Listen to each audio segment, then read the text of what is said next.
Hey, afternoon, Pete in North Las Vegas.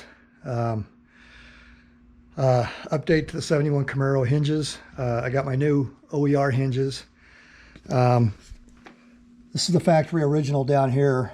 This is the OER replacement, and that replaces this factory hinge. So anyway, thought we'd talk about some of the differences. One issue, minor issue I have with the OER is right where that light is shining. The spring tab there is just starting to make contact with the bumped out part of the door here. So I'm probably gonna have to pull the hinge off and take a grinder and trim the bottom there where the spring is, just to make sure that it sits flush against the door mount. Okay, so one thing about the OERs is they use the fat bushings on the top mount, and that's here and here. On their hinge, they're using the fat bushings. On the factory, they're using the fat bushing by the spring, and then they're using a smaller bushing on the other side of the hinge.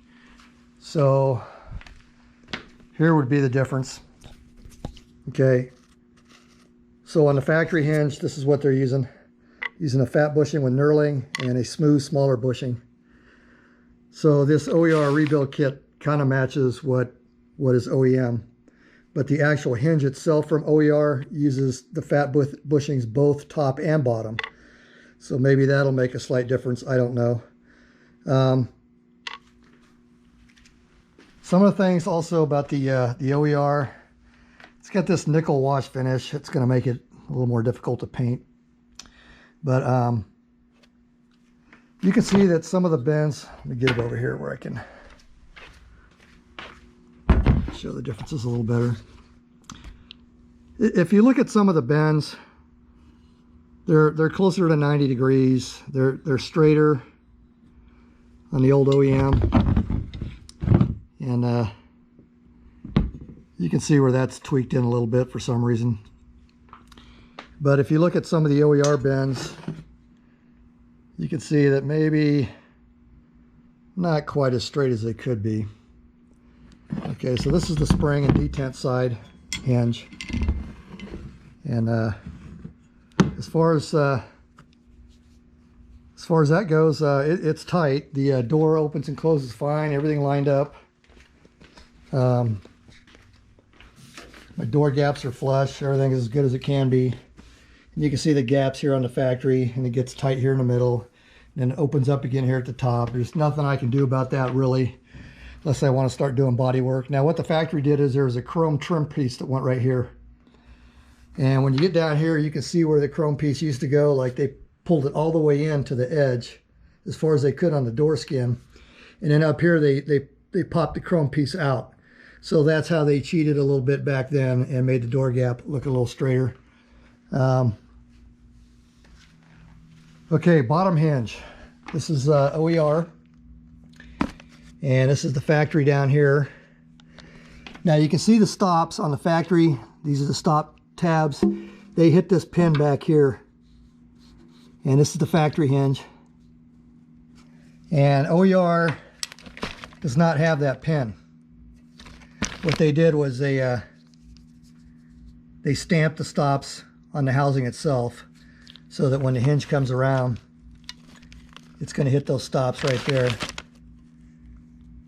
So the OER hinge, based on 71 Camaro and the original factory, the bottom hinge is a little bit different.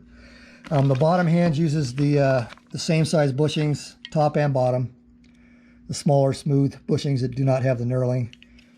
But yeah, so far everything's working fine with the OERs, other than this problem down here. I'm going to have to pull the hinge off again and trim the bottom of this so that it sits flush against the door. But other than that, all the slop's gone. There's no binding. Everything seems to line up. I have plenty of adjustability. So I think it's a decent hinge. We'll find out over the long haul, I guess. Okay, anyway, Pete, North Las Vegas, over and out. Okay, Pete, North Las Vegas again. I was only going to make one clip, but I decided to go ahead and do another one. I got the OER hinge pulled off the car again.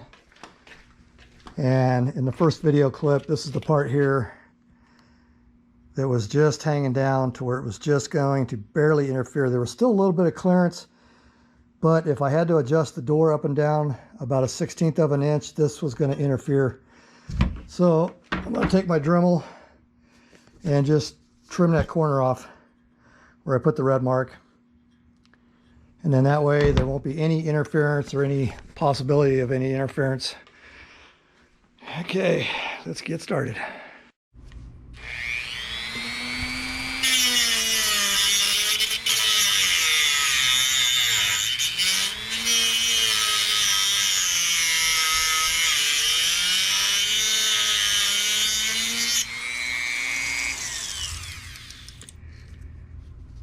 Anyway, it's just that little bit right there that's getting kind of close to the door sheet metal.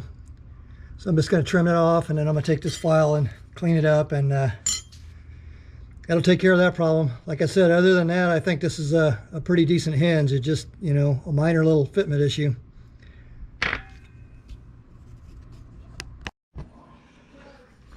Okay, so this corner here used to look like this, so it came all the way out to here and then went straight in.